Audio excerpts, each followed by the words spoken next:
नमस्ते everyone, Monika astrology में आपको बहुत बहुत स्वागत है। आज हम चर्चा करने जा रहे हैं वृषभ लग्न की और सितंबर महीने के राशिफल की। सबसे पहले शुरुआत करते हैं ग्रह गोचर से।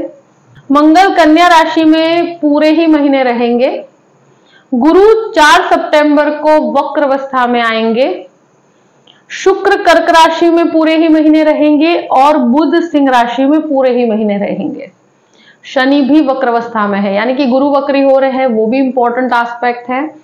मगर इस महीने आपके ग्रह गोचर किस प्रकार से हैं देखते हैं और शुरुआत करते हैं आपके लग्न से।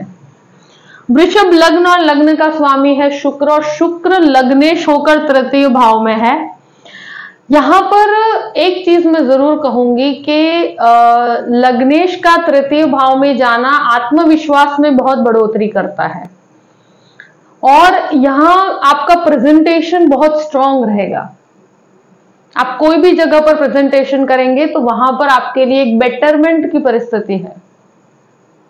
और जो लोग खाने पीने का काम करते हैं या जो भी आर्किटेक्चर में है या इंटीरियर डेकोरेशन में है, कहीं पर भी टेक्निकल लाइन के साथ जो जो जुड़े हुए हैं उनको बहुत अच्छे लाभ हैं। और यहाँ कोई भी परिवर्तन हो, कोई भी जॉब के लिए आप ट्राई करना चाहते हैं तो इस महीने जॉब प्लेसमेंट के चांसेस बहुत अच्छे हैं। और कहीं पर भी आप परिवर्तन करते हैं वो एक पॉजिटिविटी लेकर आएगा।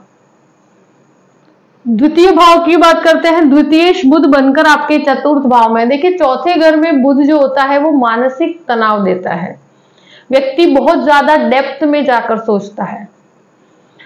तो द्वितीयेश का चतुर्थ भाव में जाना वो एक तरह से मानसिक तनाव को डेफिनेटली बताता है कि वो मन की अवस्था उसकी थोड़ी सी अशांत रहती है। मगर द्वितीयेश होकर सूर्य के साथ है, बुधादित्य योग बनता है, तो प्रॉपर्टी इन्वेस्टमेंट और सेविंग्स को एक सही डायरेक्शन दे पाएंगे आप। तो आप कहीं पर भी आपकी सेविंग्स को अगर प्रॉपर्टी इन्वेस्टमेंट में लगाना चाहते हैं तो ये महीना आपके लिए बहुत बेहतर है। परिवार के अंदर भी एक तरह से मुझे लगता है कि थोड़ा तनाव रहेगा। अगर कोई भी प्रकार का डिस्प्यूट है तो वहां शांति से चीजों को डील करना पड़ेगा। तृतीय भाव की बात करते हैं। तृतीय भाव में शुक्र है लग्नेश होकर और 6th लॉर्ड भी है। तो भाई बहनों के साथ अगर कोई भी कार्य करते हैं तो वहां पर बहुत मुझे लगता है कि आपको सोच समझ के आगे बढ़ना चाहिए और जल्दबाजी नहीं करनी चाहिए।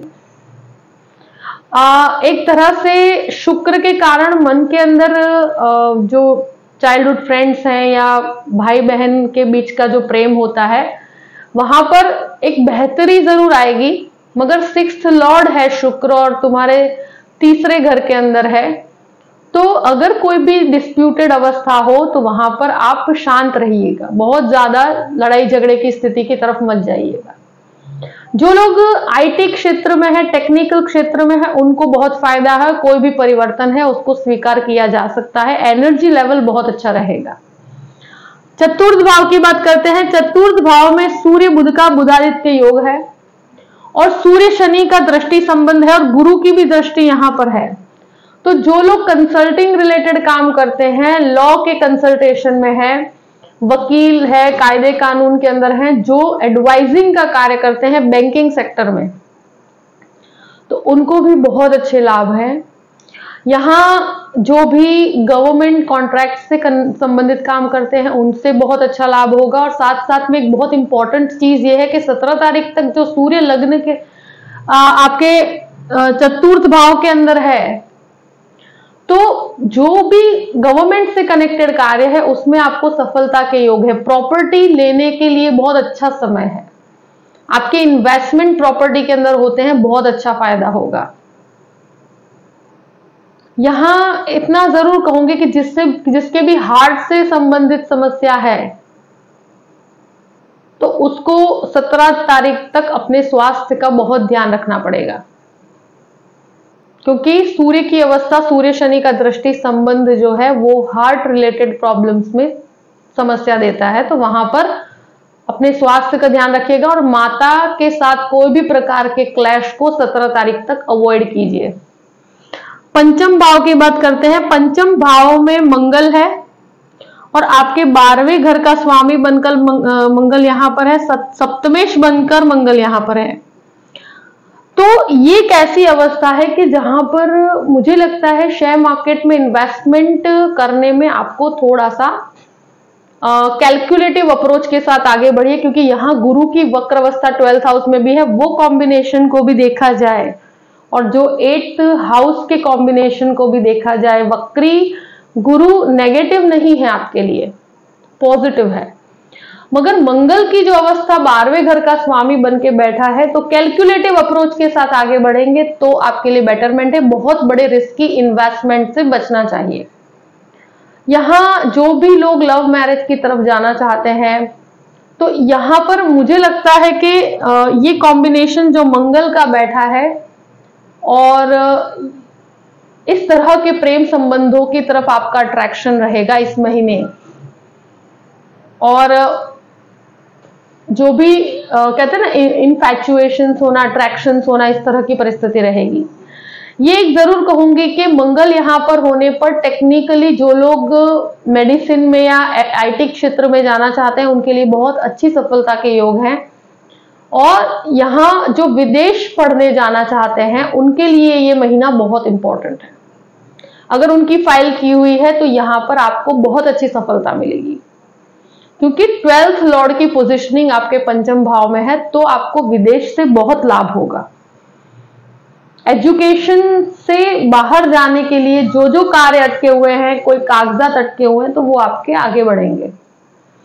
अब बात करते हैं आपके 6th हाउस की। 6th लॉर्ड जो है शुक्र बनकर आपके तृतीय भाव में है। यहां कोई भी इनिशिएटिव लेते हैं, केतु यहां पर स्थित है, तो वो मुझे ऐसा लगता है कि कोई भी इन्वेस्टमेंट या लोन लेकर काम करते हैं तो वो जॉइंट में नहीं करना चाहिए। अगर अकेले आप सिंगल हैंडेडली करेंगे तो वो आपको ज्यादा लाभ देगा। किसी को भी आप उधार पैसे देने से बचिएगा। यहां गुरु वक्र अवस्था का यहां दृष्टि संबंध करेंगे, तो अगर कोई भी हेल्थ से कनेक्टेड प्रॉब्लम्स है तो वहां आपको सही मेडिसिन प्राप्त हो पाएगी। और एक चीज जरूर कहूंगी कि यहां केतु ऑलरेडी स्थित है, और लोन अगर आप चाहते हैं लेना तो वहां आपको लोन की प्राप्ति में गुरु वक्र अवस्था में आपको काफी मदद करेंगे। अब बात करते हैं 7वें घर की। 7th लॉर्ड जो है मंगल है, और मंगल बनकर आपके पंचम भाव में है। तो जो भी लव मैरिज करना चाहते हैं या कोई भी मैरिज की तरफ आगे बढ़ना चाहते हैं, तो यहां पर आपको मंगल पूर्ण रूप से सपोर्ट कर रहे हैं। मगर मंगल बुध की राशि में है, तो परिवार में तनाव बनेगा, मिसअंडरस्टैंडिंग्स क्रिएट होगी। पति पत्नी के बीच में एक तरह से कहा कि लाभ जरूर है पति पत्नी के संबंधों में, कि जहां पर फाइनेंशियल गेन बहुत अच्छा है, मगर जो कहते हैं ना कि अकारणीय मानसिक तनाव रहेगा बिना किसी वजह के, और जो आप चाहते हैं उस प्रकार की वो अंडरस्टैंडिंग नहीं रह पाएगी, एक मानसिक तनाव की स्थिति रहेगी। तो जितना हो सके शांति से डील कीजिएगा, क्योंकि देखिए खाली लग्नेश की परिस्थिति अच्छी है, इस प्रकार से देखा जाए तो फाइनेंशियली गेन है, आप बैलेंस में रहेंगे। जो लोग दवाई से कनेक्टेड काम करते हैं उनको बहुत अच्छा लाभ है। पार्टनरशिप से भी आपको बहुत अच्छा लाभ है। नए कार्य की शुरुआत करना चाहते हैं तो शुरू के जो 17 दिन का समय है वो कोई भी नए कार्य की शुरुआत के लिए बहुत अच्छा है। अष्टम भाव की बात करते हैं। अष्टमेश गुरु बनकर वक्र अवस्था में राहु के साथ है। यहां जो भी लोगों का रिसर्च ओरिएंटेड कोर्स के लिए आगे बढ़ना चाहते हैं उसमें बहुत अच्छा है। आध्यात्मिक जो टैरो रीडिंग या कोई भी प्रकार की एस्ट्रोलॉजी, जिसको तंत्र में इंटरेस्ट है, ये सब चीजें और भी ज्यादा प्रोमिनेंट हो जाएगी, आपका इंटरेस्ट उसमें बहुत ज्यादा बढ़ेगा। तो जिसके कागज अटके हुए, जिसको अनएक्सपेक्टेडली फॉरेन जाने के लिए काफी समय से फाइल किया हुआ है, तो यहां आपको लाभ है इस महीने। नवम भाव की बात करते हैं। नवमेश शनि बनकर वक्र अवस्था में है, तो भाग्य का स्वामी कर्म के साथ है। यहां कर्म बहुत मजबूत है। सूर्य शनि का दृष्टि संबंध भी है, तो यहां मैं कहूं कि आध्यात्मिक चिंतन में बहुत वृद्धि है। लग्नेश शुक्र है, डेफिनेटली चंद्रमा की राशि में है, तो इंटरेस्ट आपका लग्जरी में बहुत रहेगा, मगर स्पिरिचुअल डेवलपमेंट आपके अंदर रहेगा। आपके भाग्य और कर्म का एक बैलेंस बना रहेगा। पिता के साथ अगर बिजनेस कर रहे हैं या पिता के बिजनेस में है तो वहां पर विचारों में मतभेद रहेंगे शुरू के 17 दिन, क्योंकि सूर्य शनि का दृष्टि संबंध होता है तो पिता पितृ में क्लैश होते हैं। तो शांति रखिएगा शुरू के 17 दिन। अगर ये कोई भी विवाद होता है तो वो सिर्फ एक टेम्पररी फेज है कि जहां पर आपका कार्य करने की पद्धति अलग है, उनकी अलग है, और कुछ भी नहीं है। तो यहां भाग्य का सपोर्ट आपके लिए बहुत अच्छा है। टेक्निकली आप कोई एजुकेशन में जाना चाहते हैं और मास्टर्स करना चाहते हैं तो इस समय बेहतर है। गुरु वक्री होने से मुझे लगता है फॉरेन जाकर अगर आप कोई मास्टर्स या पीएचडी करना चाहते हैं तो इस समय आपके लिए बेहतर परिस्थिति लेकर आएगा। दशम भाव की बात करते हैं। दशम भाव में शनि वक्र अवस्था में और सूर्य शनि का दृष्टि संबंध होने की वजह से अथॉरिटीज के साथ जो डील करने की स्थिति होती है कि जहां पर सुपीरियर्स है, तो वहां पर आपको शुरू के 17 दिन किसी भी प्रकार के तनाव में, किसी भी प्रकार के क्लैश में नहीं पड़ना अपने अथॉरिटीज के साथ, अपने सुपीरियर्स के साथ, क्योंकि सूर्य शनि की दृष्टि संबंध की वजह से सूर्य अपने घर में है, शनि अपने घर का है और शनि वक्री है। तो जरूरत से ज्यादा कार्य करना पड़ता है, जरूरत से ज्यादा मेहनत करनी पड़ती है, लोगों से ज्यादा आपको कार्य करना पड़ता है। पर ये 17 तारीख तक मुझे लगता है सूर्य शनि की दृष्टि संबंध की वजह से आपको थोड़ा सा शांत रहकर काम करना पड़ेगा, क्योंकि ये शनि वक्र अवस्था में लाभ बहुत देता है, मगर कहते हैं ना कि ओवर आपको हार्डवर्क करना पड़ता है, चीजों में बहुत ज्यादा इनपुट्स देने पड़ते हैं, मगर ये टेक्निकली बहुत परफेक्ट बनाता है व्यक्ति को, और यहां लाभ आपको फाइनेंशियली बहुत अच्छे होंगे। 11th हाउस की बात करते हैं। 11th लॉर्ड गुरु बन के राहु के साथ है, तो फॉरेन इन्वेस्टमेंट से आपको बहुत फायदा है, मगर मुझे लगता है कि थोड़ा सा खर्च भी बढ़ता हुआ नजर आता है। लाभ है आपको, मगर वो लाभ भी मुझे लगता है इन्वेस्ट करते हैं तो सोच समझ के कीजिए, किसी के बहकावे में आकर इन्वेस्ट मत कीजिएगा, क्योंकि गुरु वक्र अवस्था का 12th हाउस में है। तो इस महीने इन्वेस्टमेंट सोच समझ के करने चाहिए, 2 से 3 जन की एडवाइस लेकर कार्य करना चाहिए।